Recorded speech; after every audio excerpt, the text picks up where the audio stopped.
صاحب نے ایمبلمسٹر سے 100 پاؤنڈ میلاشی بھی پیش کیا ہے، اور یہ چودھری محمود صاحب قادری نے 200 پاؤنڈ میلاشی کی پیش کی ہے، اور یہ 40 پاؤنڈ مرتضیٰ صاحب نے میلاشی کے پیش کی ہے۔ یہ ان کے صاحبزادے نے $50 یہ ڈالر ہے کیا ڈالر، یہ انہوں نے دارالعلوم کے لیے پیش کیا۔ حاضرین اکرام، پہلی بات تو یہ دیکھنے والی ہے کہ کیا اللہ تعالیٰ کو ضرور کسی اور پر بھی بھیجنے کی عادت ہے؟ سلام علی المرسلین ہے لیکن صلاۃ کا لفظ نہیں ہے۔ اس کا مطلب پروردگار عالم کا محبوب کے ساتھ یہ خصوصی تعلق ہے کہ وہ اپنے محبوب پر صلاۃ بھیجتا ہے، اور علماء نحویٰ نے اس پر بحث کی ہے۔ وہ کہتے ہیں یہ جملہ معدولہ ہے، عدل ہوا ہے، ایک ہے عدل ناویوں کا، ایک ہے عدل صرفیوں کا، ایک عدل بلاغیوں کا، ایک ہے عدل عدالت والوں کا۔ یہ ناویوں کا اور بلاغیوں کا عدل ہے، یعنی پہلے یہ جملہ فعلیہ تھا، یصلی اللہ وملائکتہ علی النبی، اس کو عدل کیا ہے، یعنی جملے فعلیے کو جملے اسمیہ میں تبدیل کیا ہے۔ اس کو نامینل سینٹینس کہتے ہیں، وربل سینٹینس اور نامینل سینٹینس۔ تکلیں اس طرح نہ جا کبھی کرو رہا درد نہ بولو ایک الپتے جو کوئی نہیں نامینل سینٹینس کس کی آنے جملہ فعلیہ اور جملہ اسمیہ۔ جملے فعلیے کو ٹرانسفر کرنا ہوتا ہے، تبدیل کرنا ہوتا ہے، اس کی کیٹیگری چینج کرنی ہوتی ہے، یعنی وربل سینٹینس سے اس کو نامینل سینٹینس بنانا ہوتا ہے۔ اس وقت مقصود کیا ہوتا ہے؟ مقصود یہ ہوتا ہے جو کبھی ختم نہ ہوتا ہو، ختم کرنے کا پروگرام نہ ہو۔ اس اگر یصلی اللہ ہو تو اس میں تجدد اور حدوث ہوتا ہے، فعل مضارع میں تجدد اور حدوث، یہ from time to time comes into existence، یہ تجدد ہے۔ اور حدوث it was nothing after that it came to the existence، اس کا نام حدوث ہے، پہلے نہیں تھا اب ہوا ہے، اور کبھی کبھی ماضی وجود میں آتا ہے، اس کا نام ہے تجدد۔ سمجھے بات؟ حدوث اور تجدد کا معنی سمجھ میں ہے؟ اگر یصلی اللہ ہو اس کا معنی کبھی درود نہیں بھی ہوتا تھا، اور کبھی ایسا ہو سکتا ہے کہ فعل مضارع اس کی کنٹینیوٹی شرط ہے ہی نہیں، تسلسل اس کی شرط نہیں ہے، کبھی ہوتا ہے کبھی رکتا ہے، کبھی ہوتا ہے کبھی رکتا ہے۔ اس کو جملے اسمیہ میں تبدیل کرنے کا معنی یہ ہے اللہ کے ساتھ اس کا تعلق ہے، نہ اللہ کی کوئی ابتدا ہے نہ درود کی کوئی ابتدا ہے، نہ اللہ کی کوئی انتہا ہے نہ درود کی کوئی انتہا ہے۔ رشیدیہ نے درود کا ترجمہ لکھا ہے، فن مناظرہ کی مشہور کتاب ہے رشیدیہ، انہوں نے ترجمہ کیا کہ کیا ترجمہ اس کا؟ ایرفع درجاتہ بإعلاء ذکرہ فی الدنیا وفی تشفیعہ فی امتہ یوم القیامہ۔ اے اللہ تو درود بھیج، اس کے معنی مولا کریم تو محبوب کے ذکر پاک کے دھوم مچا دے کائنات، کلی کلی پتی پتی پنکھڑی پنکھڑی پرندہ پرندہ بولے تو تیرے محبوب کی ثنا بولے، کوئی خطیب بولے تو تیرے محبوب کی ثنا بولے، کوئی آسمانی کتاب اپنے مضمون کی اٹھا لینا چاہے تو پہلے عنوان کلام تیرے محبوب کو بنائے، کوئی خطیب خطبہ پڑھے تو تیرے محبوب کا خطبہ پہلے پڑھے بعد میں بات کرے۔ خطیب برخا ہر خطبہ ایک داری روی اشوی گلتی ہوئی دے،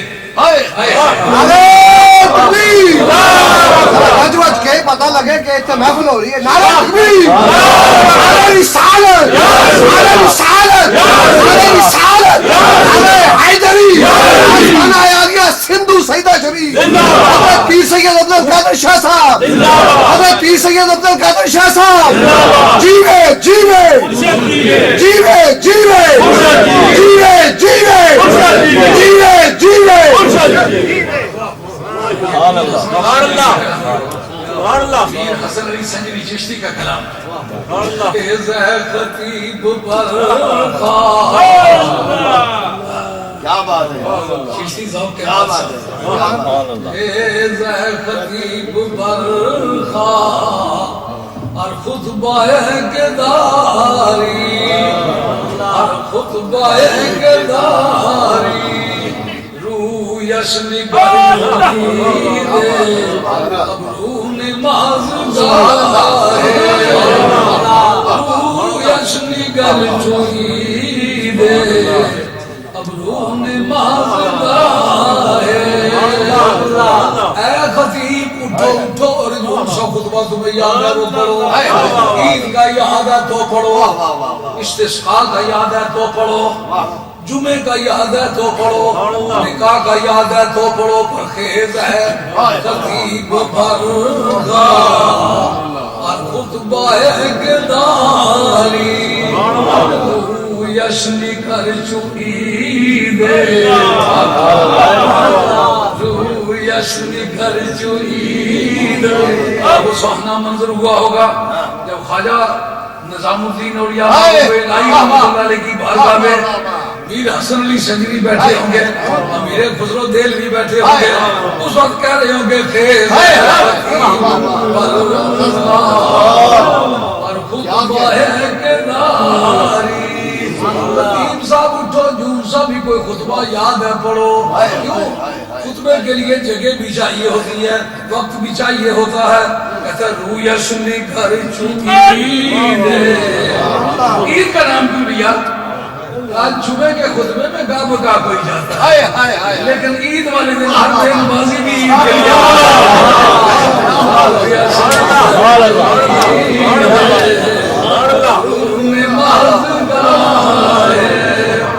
میرے محبوب کی بھویں جو ہیں یہ محراب نما ہے عید بھی موجود ہے عید گاہ بھی موجود ہے اس لیے خیز ہے خطیب برخواہ اور خطبہ کے داری رویش نگر چوہید عید کی رنگینیوں کی نقاشی کے لیے سورہ والدعا کا بائی ہے اس کے حسن کے زاویے بنانے کے لیے سورہ بلیل کا بائی ہے اس لیے میرا محبوب معراج کی رات تیار ہوا ہے خیز ہے خطیب برخواہ اور خطبہ کے داری رویش نگر چوہید ابرو نماز گاہے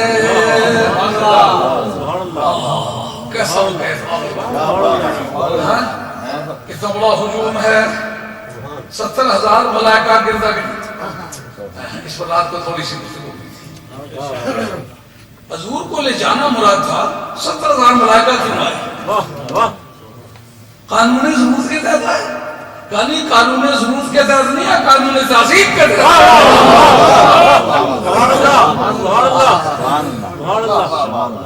کیا سلیمان علیہ السلام کے لیے تخت آتا ہوا اسے اڑا کے لے جاتی تخت کا آنا ہوا کا اڑانا پرندوں کا سایہ کرنا قانون ضرورت کے تحت یا قانون تعظیم کے تحت یا قانون ضرورت کے تحت بارش آئی ہے اوپر سایہ نہ ہو تو بھیگ جائیں اور پوری روئے زمین پر آپ کی بادشاہی ہے اگر آپ کی سواری تیز قدیم نہ ہو تو پوری دلی میں جا کے انسپیکشن کس طرح کریں لیکن سرکار کو کہا فابرا کے نبی یا کے نور نظر فابرا کے نبی یا کے نور نظر یہ گیا وہ گیا اور نہا ہو گیا یہ گیا وہ گیا اور نہا ہو گیا سواری ادھر بھی دی ہے سواری ادھر بھی دی ہے قانون ضرورت کے تحت کا وہ جو تخت والی ہے قانون ضرورت کے تحت ہے لیکن ادھر ان اللہ زوالی الارض رأیت مشارقها ومغاربها تمام روح زمین کے بارے میں قانون وضع کر دیا گیا جس جگہ کو دیکھنا ہو اگر قبلہ بھی ہوگا نا تو معراج کی صبح تیری بارگاہ میں پیش ہوگا تجھے جانا بھی نہیں پڑے گا توجہ بھی نہیں کرنی پڑے گی ادھر اس کی ڈیوٹی ہوگی کہ ان کی چتروں نے کیا پھری سارا زمانہ قبلہ تمہیں پھرنے کی عادت ہے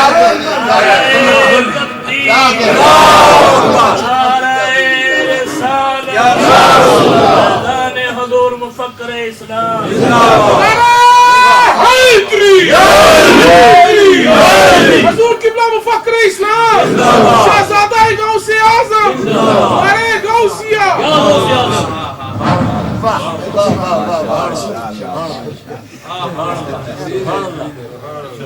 سبحان اللہ جی جچی جچی سبحان اللہ سندھ کی ایک چادر ہے کہ اس کا نام غالباً اجر ہے اجر یہ سندھی زبان میں لفظ ہے یہ اجر آپ کا ہے عربی کا ہے وہ اجر اس کو کہتے ہیں ماشاءاللہ تو عرض خدمت ہے سبحان ماشاءاللہ یاری ساجی پتنگا والی شمع چلی آنے کے اصلا جیسا آج دوسرا احساس اس پہلے لاہور میں رہے گرائی ہوں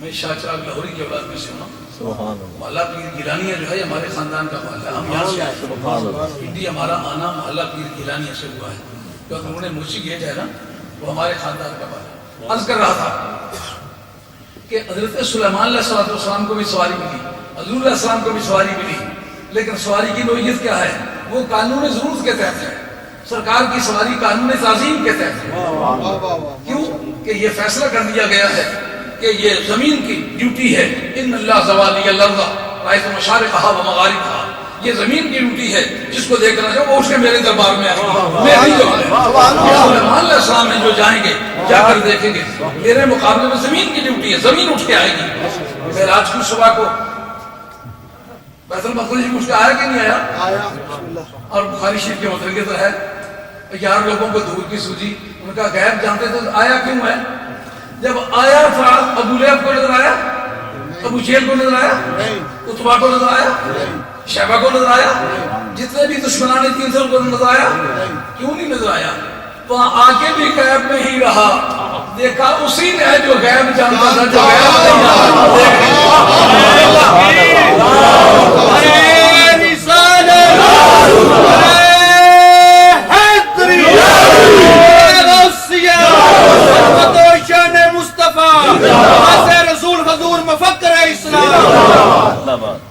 ایک دو جملے سے مقصد فرمائیے براق کا آنا قانون ضرورت کے تحت ہے قانون تعظیم کے تحت کا قانون تعظیم کے تحت کیوں اگر قانون ضرورت کے تحت آتا ہے جس کا مطلب یہ سرکار سفر نہیں کر سکتے تھے تو براق کے ذریعے سے سفر کرایا اگر سدرۃ المنتہا پر براق بھی رک گیا جبریل بھی رک گئے تو معلومہ قانون ضرورت کے تحت نہیں آتا قانون تعظیم کے تحت اب جناب ہاں تیاری جو ہوئی ہے سرکار دو عالم علیہ السلام کا حسن اس وقت لامکان کی باتیں کر رہا ہے اس وقت موقع ہے کہ نہیں کہ خیز ہے خطیب برخواہ خطبہ اقتداری تو یشنی گھر چوئی دے ابو نماز گاہے کلے نماغ دا نبی چھکڑ لگی بڑی کڑتا چھکڑ لگی بڑی اسے میں پونے 4 مرتبہ سے آنا چھکڑ وہ میں دسنا میں بڑھا تھا میں بڑھا ہی سمجھی گیا تھا پہاڑی اتنا بندے کی چاہی تک نہیں پچھلے دنے کس لے گا گیا تو بھی دو بندے کچھا جاتے دئی ٹھالن لگے دو نے سنجھا جو باہم گزاری نا دو آگے چاہی سے گیا پر کھلتے میں تو ایڈا میں بڑھا سمجھی گیا تھا ٹھیک ہے میں نکا جیسا سکول پڑھنا سا نانا سا بڑھا سنگی بڑے بڑھے بڑھے سے نا میں مذہبی آدمی سا تو بچپن سکول جانے جو پہلے میں کافی سارے علوم پڑھی کی تھے تو پھر بڑھے بڑھے مارے سنگی سے میں پھر اسے کچھ صحابہ رہا اپنے پہ کہ بڑھا آنا سا ہے میں مبری کیا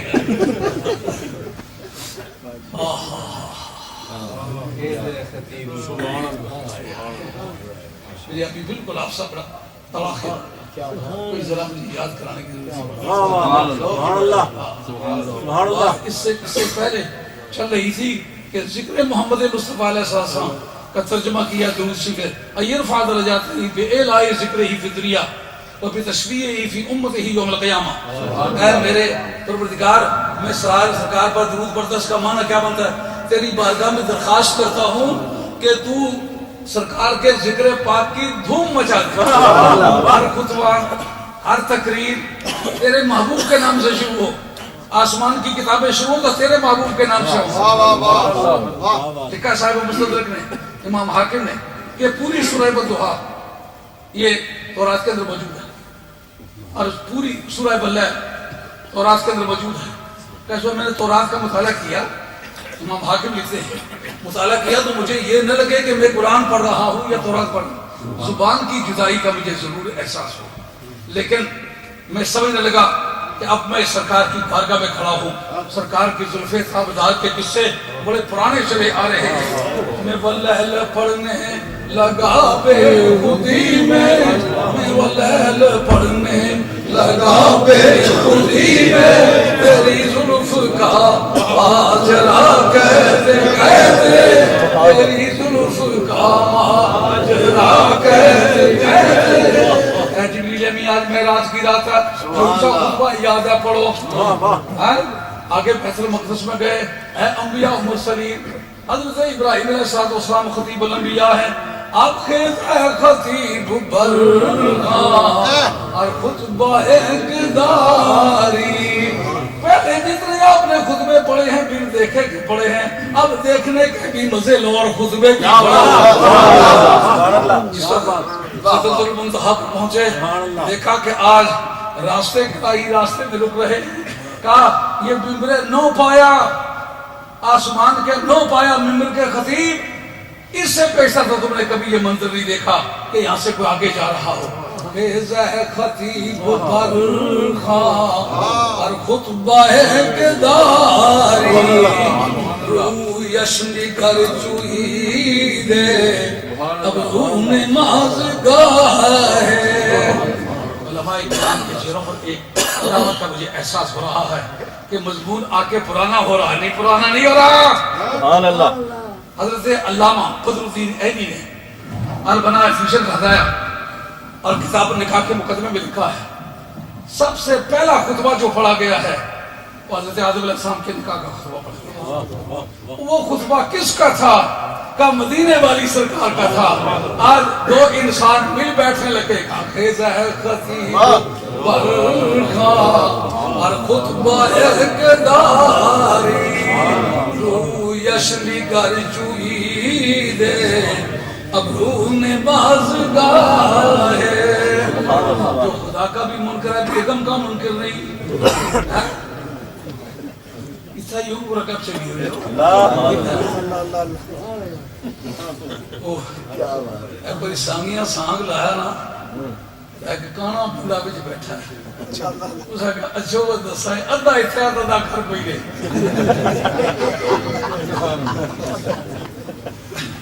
ادھا اتھا ادھا کر کوئی. میری مجلس میں بیٹھے ہوئے تو ایسا پتہ چلتا ہے کہ گھر میں نہیں ہے. آج تک جتنے بھی منکرین گزرے ہیں خدا تک کے منکر گزرے ہیں، رسولوں کے منکر گزرے ہیں، مگر بیگم کا منکر کوئی نہیں.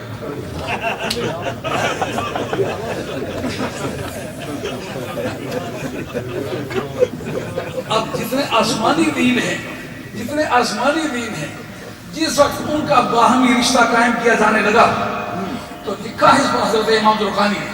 وہ کہتے ہیں اور حضرت علامہ بدر الدین عینی نے جو تمیزی مقدمات کو ترتیب دیا ہے نا البناء فی شرح الہدایہ میں 12 جلدوں کی کتاب ہے. یہ ہدایہ شریف کی شرح ہے. وہ آدمی اسی وقت میں فقیہ ہے، اسی وقت متکلم ہے، اسی وقت محدث ہے، بڑی شانوں کا آدمی ہے. اگر سنیوں حنفیوں میں کوئی آدمی حدیث کا جاننے والا گزرا ہے تو پھر میں سمجھتا ہوں علامہ بدر الدین عینی کی جوڑ کرتا ہے. بلا شبہ حبیب نے بڑا کام کیا ہے، لیکن علمی دسترس اس کا آدمی کی فوقیت رکھتی ہے. وہ کہتے ہیں کہ جس وقت بھی کوئی آسمانی دین کا ماننے والا اس کا نکاح پڑھا جاتا رہا تو خطبہ مدینے والی سرکار کے نام پر. اور پتہ ہے سب سے آخری عمل دارالجزا میں کیا ہوگا؟ نکاح ہوگا. دارالعمل ہے یہ، قیامت دارالجزا ہے. دارالجزا میں یہ کام ہوگا. وہ کیا ہوگا؟ نکاح ہوگا. جتنے بھی اہل ایمان جنت میں بسائے جائیں گے ان کی کالونی کو آباد کیے جانے کا وقت ان کے نکاح ہوں گے. لیکن نکاح کس کے قانون کے مطابق ہوگا؟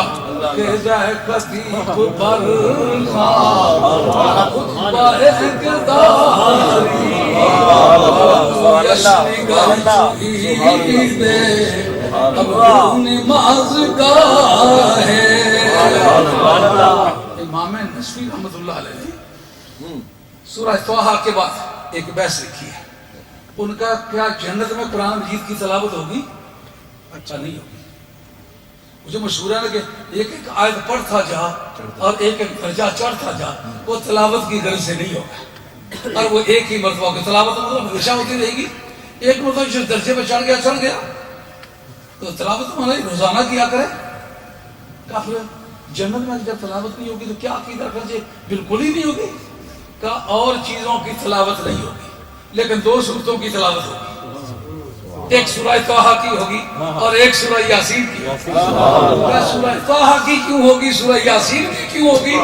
کہ اس میں حسن مصطفیٰ کی داستانیں ہیں۔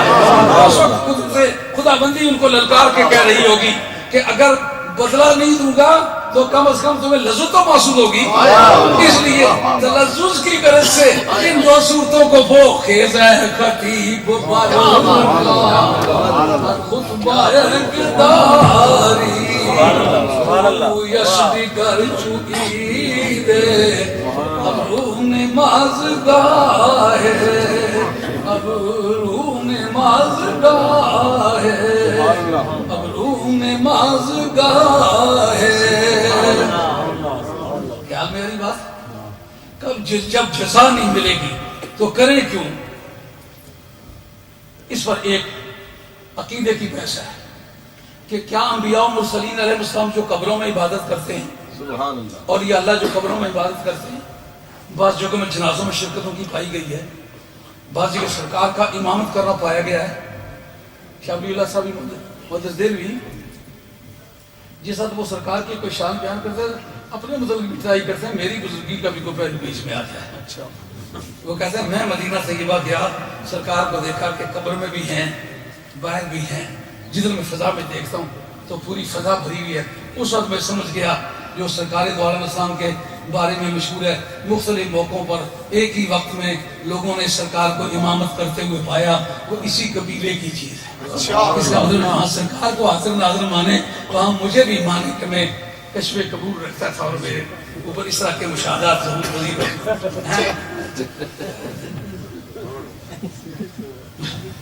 مگر اس میں یادگاری بات یہ ہے کہ حضور علیہ السلام نمازوں کے لیے جاتے ہیں، جنازے پڑھاتے ہیں، بہت سارے اور لوگوں کو مطلب میں بات لمبی ہو جائے گی۔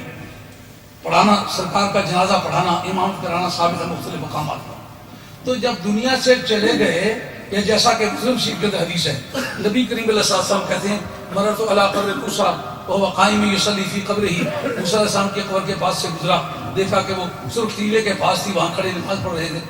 رات کے وقت تو اپنی کار دیکھ کے سرخ ہو تو کالی نظر آتی ہے، رات کے اندھیری رات میں چاند کی چاندنی نہیں، سورج کی روشنی نہیں، تو یہ کسے پتا چلا یہ سرخ رنگ کا ٹیلا ہے؟ اور پھر جو آپ کے فلسفے کی کتابیں جو ہے بتاتی ہیں کہ یہ جو آنکھ کا دیکھنا ہے، آنکھ کے دیکھنے کے لیے جو پرنسپل ہے وہ یہ ہے کہ آنکھ جو ہے یہ لانچر پر سفر کرتی ہے۔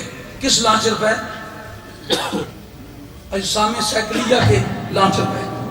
آدمی کی آنکھ سے لے کر جس جگہ کو دیکھنا ہو، درمیان میں سارا ماحول پورا صاف ہو تو پھر دیکھ سکتی ہے۔ اگر راستے میں کوئی ٹھوس چیز ہو تو پھر پار نہیں دیکھ سکتی۔ تو بتاؤ یہ خاک جو ہے ٹھوس چیز ہے کہ نہیں؟ اس سے پار نگاہ نے دیکھا کس طرح کے موسیٰ علیہ السلام ہے یا کوئی اور ہے؟ کھڑے نماز پڑھو، کھڑے نماز پڑھو۔ اب اس کا ثواب ملے گا کہ نہیں ملے گا؟ کہا اس کا کوئی ثواب نہیں ہوگا۔ کہا جب ثواب نہیں ہوگا پھر کرتے کیوں ہے؟ کہا ایک ثواب ہی مقصد ہے نہیں، جب تک جیتے ہیں کرتے ہیں اس کا ثواب ملے گا، جب دنیا سے چلے جاتے ہیں ثواب تو نہیں ملے گا لیکن لذت تو ملتی ہے۔ دیکھا یار لوگ کھڑیاں کے مجدہ ہوگی کبھی تھا موڑ باغانوں کے مددہ ہوگی کیسا خطیب برخان ہر خطبہ ایک اداری روح سے کر چکی دے اب روح نے بات۔ میں چاہوں گا مولا مفتی محمد اقبال صاحب چونکہ لاہور سے تشریف لائے ہیں، ہوائی جہاز پر سفر کیا ہے تو ہوائی جہاز میں جو گریویٹی ہے وہ زیادہ ورک کرتی ہے، آدمی جہاز پہ زیادہ تھک جاتا ہے۔ ایسے تو آدمی سمجھتا ہے کہ آدمی جہاز پہ کیا تھکر ہے، لیکن جو بھی جہاز پر سفر کرنے والے لوگوں کو پتہ ہے کہ خاصا تھک جاتا ہے۔ تو آپ کو اس وقت 20 منٹ کے لیے زحمت دی جاتی ہے، تشریف لائیں، اپنا خطبہ پیش کریں، پھر ہمارے باقی ساتھی جو ہیں اب ان سے نبڑتے رہیں گے، رات ہماری اپنی ہے اور انشاءاللہ تعالی اگر بیٹھیں گے تو یہ مجلس بے ذوق نہیں. اللہ ہمارے جتنے بھی ساتھی کسی اور جگہ سنو تو ممکن ہے ذوق نہ آئے, اور یہاں سنو تو ذوق آئے. اللہ ابھی کسی بچے نے مجھے یہ دیا ہے, نہیں یہ آپ کے لیے نہیں,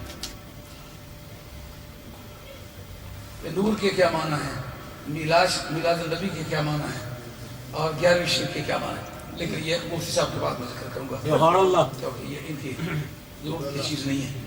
بالکل عرض کرتا ہوں کہ کیا